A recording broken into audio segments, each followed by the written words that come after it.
Hello and welcome. I'm Philippa Haynes of Insight 101. And I'm Mark Lee of Bookmark Lee. Welcome to the 52nd episode of the Accountant Success Secrets podcast.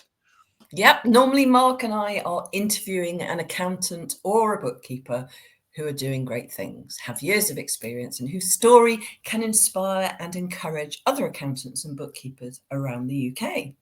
Each week in around 30 minutes, our aim is to provide some fundamental insights for you, our loyal listener. Beyond that, rather, we also try to fit in regular reflections episodes like this one. So today we are reflecting on three of our most recent interviews, and we'll both share and discuss something from each interview that resonated with us personally. Yes, indeed. But just before we do that, a word about the sponsor of our podcast, Pinnacle Global Group, which is a trusted outsourcing partner with over 150 clients in the UK and Ireland. Pinnacle's CEO, Mayank Pandya, is a chartered accountant based in London, and he has a passion to encourage innovation and excellence in the accounting profession. Pinnacle has offices in the UK and offshore delivery centres across India, employing over 300 high-quality staff. With a strong focus on quality assurance, Pinnacle has helped many UK accounting firms to scale their capacity and operations. So to find out more, please visit www.pinnacleoss.co.uk. You'll also find the link online wherever you're listening to this podcast. And also supporting the podcast is the Tax Advice Network. Their website enables accountants to choose specific specialist tax advisors for general tax support or for help across any of over 100 areas of tax. It's free to use. You just pay the tax advisor that you choose after agreeing terms with them. Go take a look at their website called findataxadvisor.online, where you can also register to get their weekly tax tips, which are written especially for general practitioner accountants. Great. Okay, let's move into our reflections then. And the first reflection today, we're going to go back to episode 49 and our 40th interviewee, who is Neil Criddle, a SEMA qualified accountant and the founder of NDC, Neil's data consultancy, based in Weston-super-Mare, North Somerset. So he's really close to me. Okay. So do you want to go first then? No, you carry on.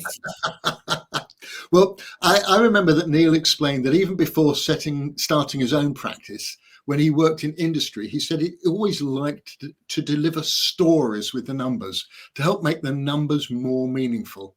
And that's one of those personal skills and techniques that I think more and more accountants will need to develop in an AI-driven world. The more AI starts taking over, the more the computers are doing stuff, the more important it will be for accountants to be able to tell stories with the numbers and exhibit those human emotions that computers can't replicate, at least not yet. Yeah. And my second reflection on this interview relates to a similar point. Neil mentioned that he recently took over a local firm and that the previous owner wasn't a qualified accountant, but he'd still built the successful practice that Neil bought, and he'd done that by leveraging personal and business connections. The vendor, I think, must have developed key marketing, networking, and client handling skills, and Neil clearly has these too, I'm sure. And again, those are personal qualities that are only going to be of increasing importance in an AI world. And I've heard a number of people speaking about the future for accountants, and I've done it myself. I spoke at Accountex last year. The future demands different accountants to those in the past. And although I'm not a great one for sort of bundling all accountants together, I'm aware that we all have different personalities, different preferences, likes, and approaches. It's still true to a large extent that accountancy attracts a certain type of person to work in the profession. And I think some of the introversion, some of the focusing on the numbers and not being a people person, which there's a degree of history of accountants being like that. I think there's going to be less space for people like that in 10 or 20 years' time than perhaps there was in the past. And that's a challenge for everyone who went into accountancy as a way of hiding from people and focusing just on numbers. Fortunately, those that we interview don't seem to fit into that stereotype. No, that's right. And in preparation for this session, and yes, we do prepare, I look back at my notes on Neil, and I seem to remember that during our call, we talked, well, I coined the phrase controlled dynamism, Yes, which I stand by still today. And that really is about, Neil seems a very great mix of having structure, knowing where he's going, having like KPIs for the business, but also for his team members. So there's that structure there. There's that we know where we're going in the future because he, as you said, he's taken on 2 or 3 other kind of local practices. So there is structure there, but there's also that dynamism as well, which pushes him and his team together. And I was quite taken by him saying that actually everybody has holiday, that there is no limit to holiday. that's right. Do you remember? Yeah. And I like that because, you know, accountants, as you said, you know, there's that human element that they need to get across. It's all very well. The structure piece, a lot of the time, is the bit that they do incredibly well. You know, that's the bit historically that they thought, you know, I've done the numbers, it all lines up, it all makes sense. But of course, imagine now that the industry is wanting that more human touch as well. And I think that's when Neil has really started to up his game and build that into the business. And I'm sure that shows through to his, not only the clients that they currently have, but also those leads and those prospects. And I'd be very interested to go back to look at the NDC website and to understand whether that truly comes through or not. I think if anybody has been looking at any of my LinkedIn posts recently, I have been talking about how your website and your marketing can really drive the right people through your door, those particular leads. And I think everybody has a website, so it's really about optimizing that. And you know, I'm going to go back, in fact, and have a look at the NDC website and just see whether that dynamism comes through as well as that structure. So it was an interesting one. Neil is a very interesting guy, and I think Weston-super-Mare is very happy, very lucky to have him. Love it, love it. Should we move on to our 50th episode, where we had the great pleasure of interviewing Domini Atkins, who's ICB qualified, running Limeflower Bookkeeping in Royston in Hertfordshire, which is, it's closer to me than it is to you. I'll give you that, but not that close, really. But early on, she mentioned the value of keeping in touch with her local community of bookkeepers to get support and bounce things around with each other. And not everyone is fortunate enough to have that sort of local support. And I certainly see that in some of the discussions in Facebook groups where there's a degree of camaraderie, but a limit as to how detailed you can have conversations. And I certainly know that part of the appeal of my online sole practice club is the opportunity for accountants running their own practices to chat about practice-related matters with other sole practitioner accountants, all facilitated by me, of course. And a few days before, and I say chat, it's always a focused discussion. I let the members choose the topics, and this week we're talking about effective use of AI in your practice. And I was at a conference last week, and there was a speaker talking about, he called it prompt engineering, and explained that doesn't mean engineers arriving on time, for accountants, but about doing more than just asking ChatGPT or whatever to do stuff for you, understanding that more detailed prompts will get you better results. And I thought, well, it's good. I've got the Sole Practice Club meeting coming up this week, and we'll be talking about that. And although it's never a lecture, it's a discussion between everybody sharing what works for them and what doesn't. But it's helpful if I know a bit more about the topic. And this guy was a real expert, but I still came away feeling that I hadn't learnt much, which is no reflection on him, because he did keep it very basic, but it did mean that I am probably ahead of the field as much as I need to be to support my Sole Practice Club members. Yeah, great stuff. So Domini is a client of mine, and when we spoke, she was just about to launch her new shiny website, which she has now since done. And it is limeflowerbookkeeping.co.uk, I think, from memory, and it's looking great. But for me, her story about turning from a bookkeeper who's been in the business for 15 or so years, who has worked via referral for all of those years and done really, really well, got to a point where actually she realized that wasn't going to be enough. So kind of imagine the scene where she picks up the phone one day and she was talking to a prospect and, feeling good, doing the normal thing. And then at the end of that conversation, the prospect says, so, have you got a website? Can I have a look? And actually at that moment in time, she didn't.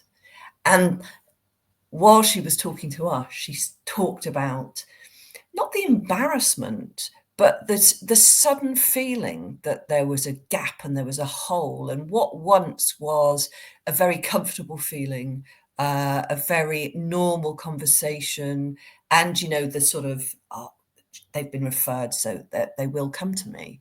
Suddenly there was that extra hurdle that she'd not really anticipated.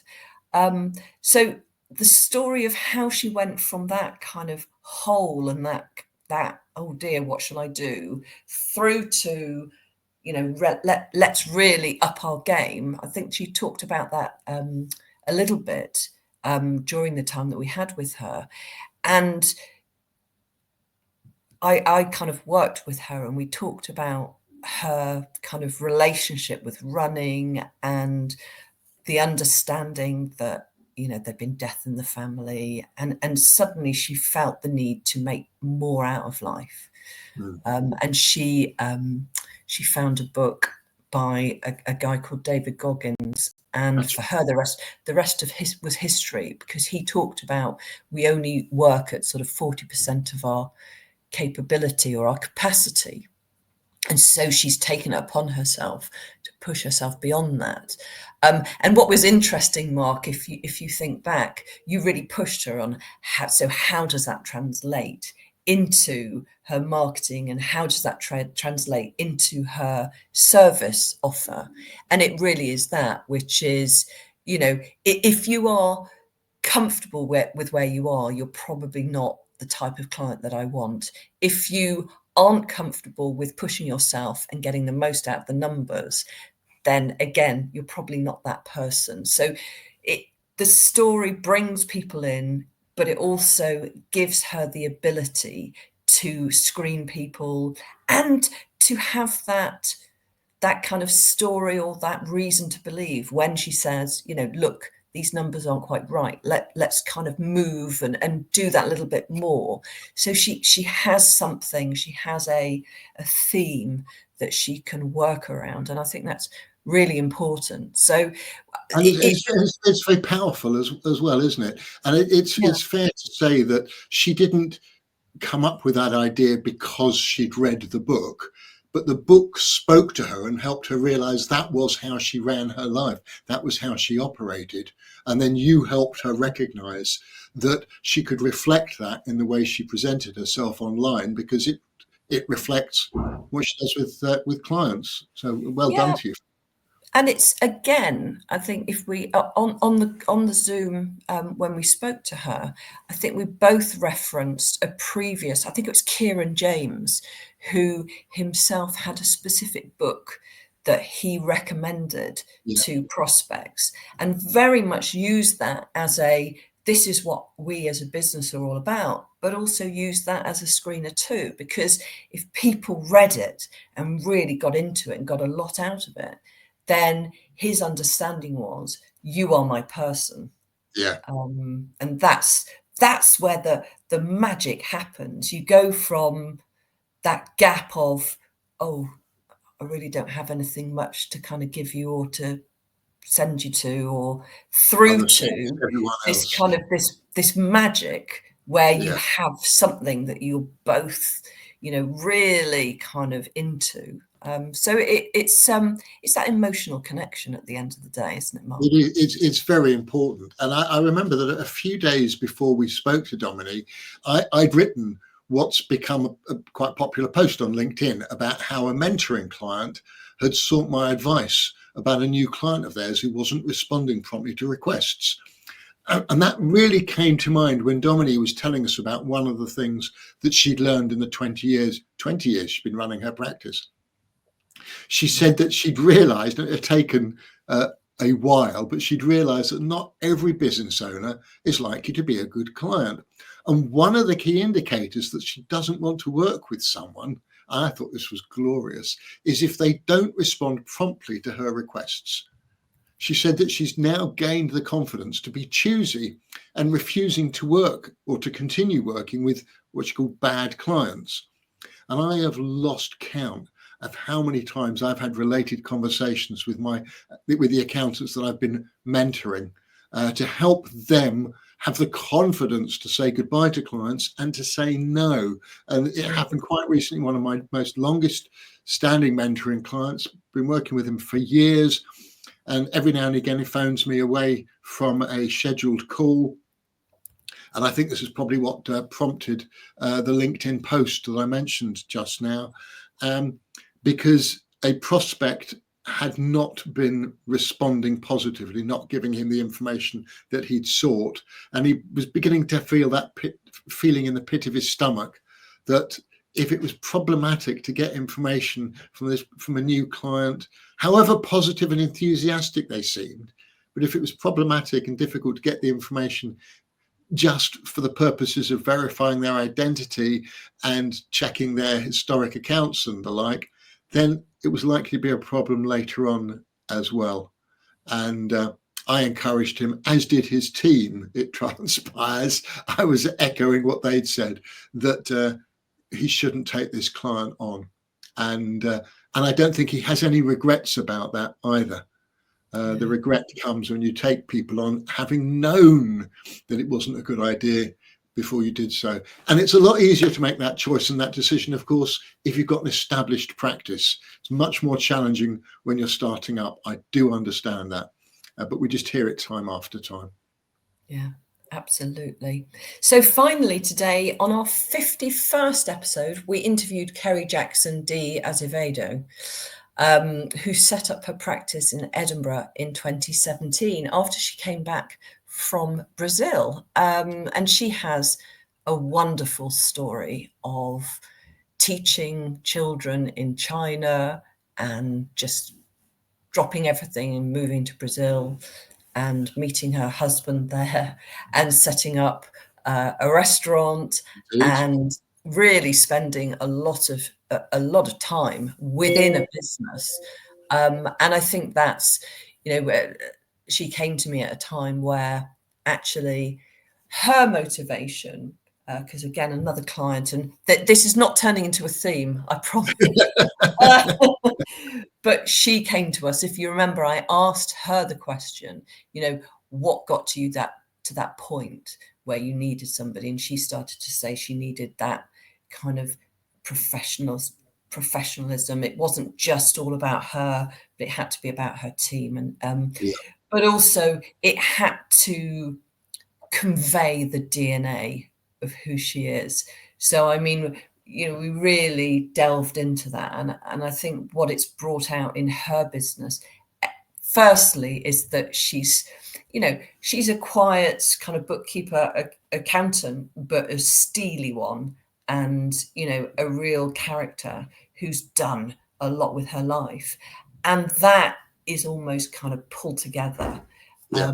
And really it is providing such value to her clients. I mean, imagine being abroad and running a business for a number of years, and she did actually say that, if she'd had the skills that she now has, her restaurant business would probably have been so much easier. So I think it's a lovely kind of circularity, isn't it? There's the story And I think it is so crucial and so valuable when an accountant has been running a business of their own as distinct from their accountancy practice, because running an accountancy practice is a business. But if you can also reference having run a business in the same way as your clients might do, or perhaps in the same sector as we've had some of our previous interviewees have done, that will resonate with prospects too. And the thing I meant to mention in connection with Domini and the conversation you'd had with her about her not having a website, needing a website, and it's a point I frequently make when I'm talking to accountants who say their website's out of date, hasn't been updated. It doesn't matter much. It doesn't get them much work. And I go, yeah, the reason it doesn't get you much work is because it's out of date and it doesn't communicate who you are and how you operate effectively. And you may be getting loads of business from if I say loads of business, you may be getting enough business from referrals, but what none of us know is how many people have referred you to someone who's taken a look at your rubbish website and gone, I'm not impressed by that, I'm not going to contact them. So how many referrals are missed and you don't get the opportunity to develop and bring on as clients because your website's out of date, doesn't project you or promote you in an effective way. And as we said, as Philippa said just now, this isn't all about pitching Philippa's skills about branding and helping people design the websites, but it is crucially important and so valuable.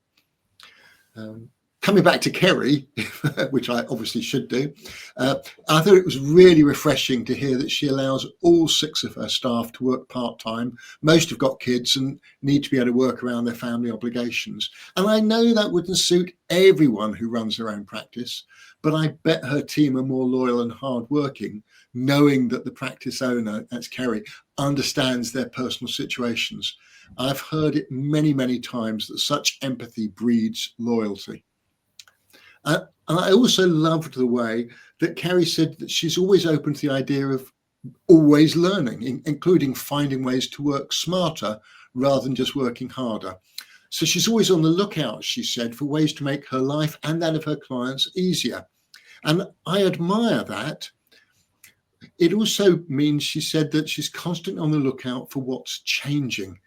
And whilst I do admire that approach, I was also concerned that that might mean that she is more easily distracted. And I know she tells us that she has ADHD, and I think she's the first ADHD certified practitioner we've interviewed. That's right, yes. But while she was talking, I was reminded of a couple of members of my Soul Practice Club who, on my recommendation, having listened to their challenges, they now make a point of only really checking out new software and innovations once or twice a year. And this was a consequence of them mentioning during a meeting that they did much the same as Ceri previously, constantly being distracted. And that was taking them away from their client work, and they were playing around and testing things, and they weren't moving the practice forward in the way that they wanted to. And I've also some mentoring clients who use me as a sense check as to whether they should explore specific new tech apps or services that they've heard other practitioners talking about.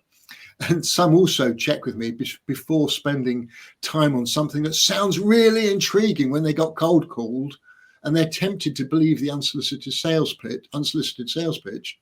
So we have a quick chat and they decide what they want to do once they're armed with more information and insights. So I admire Ceri's approach, but it's not right for everyone because it can just become a huge distraction and limit the amount of time you've got to generate new clients and service your clients and have as much fun as you want in the practice. Yeah, that totally. But I think she's probably got the balance right. It sounds to me like she's got her head screwed on well, and she's been running that business and successfully, I might add, recruiting people. And that is not an easy task. I'm here at FAB, the Festival Accounting and Bookkeeping, and I was out with some of the bookkeepers last night, and they were talking about the troubles of recruitment, and I think some of that is just how it is these days, but Ceri's obviously doing something right with the process that she goes through, the brand that is out there, the values that she communicates, and that kind of flexibility, which I know a lot of people deliver flexibility, but she is looking for a certain type of person who's at a certain life stage, and it seems to work, which is really great news, because that can be such a strain on a business concept if you can't find those people there. Good. Well, we had 3 this time, some really good conversations, some really interesting insights around marketing, but also some really good kind of understanding of how 3 people who've had a business, well, certainly Ceri and Domini have had a business for several years, really, and they're just now at the point of beginning to kind of fly. So it was fascinating as a fly on the wall, if you like. Very much so.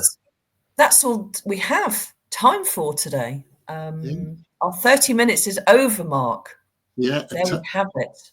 Yeah, so we'll be back to our normal interview format next week, and then there'll be another reflection session like this in a few weeks' time.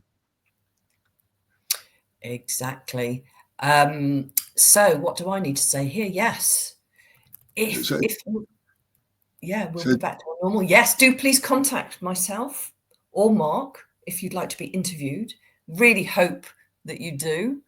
And if there's somebody out there who you would love to listen into, we obviously take recommendations, and we will gladly go to that person and see whether they'd like to attend the podcast. So please get your thinking caps on there.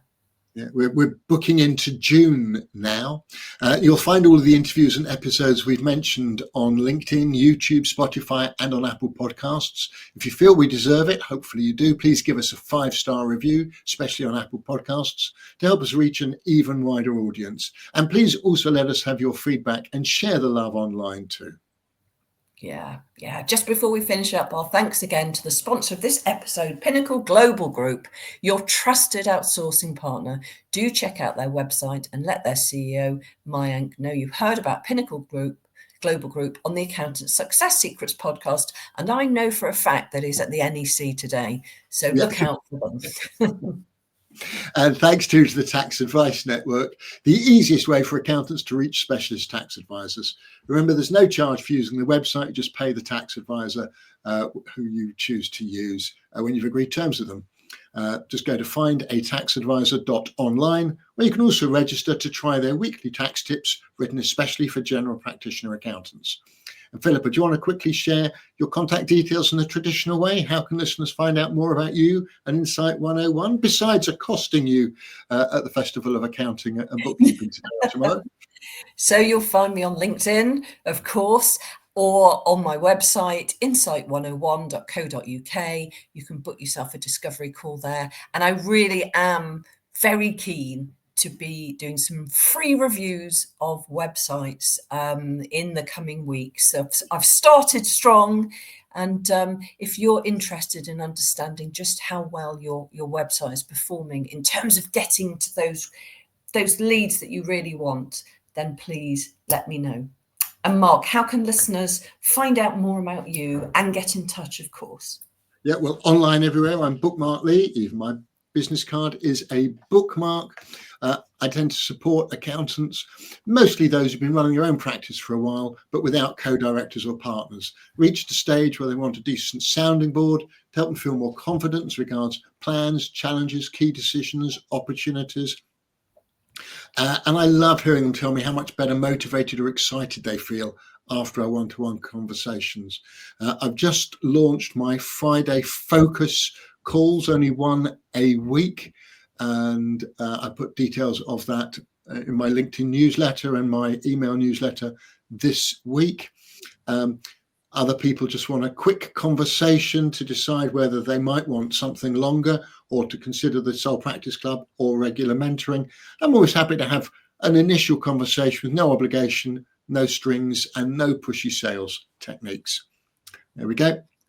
Oh, do there please we are. Pages on LinkedIn and on Facebook. That's it. Yeah, that's it. We're done. We'll be back next week with our guest, and I've just looked it up, Ria Jane Lincoln, who I can't wait to have on the podcast. I do see her on LinkedIn from time to time, but I'll be honest, I don't know much about her story. So I'm really looking forward to that. Lovely. Well done. Thank you for that. Have a great time at the festival today, Philippa. Until next time on the Accountant Success Secrets podcast or anywhere else we might meet online or in real life. Bye-bye for now. Bye.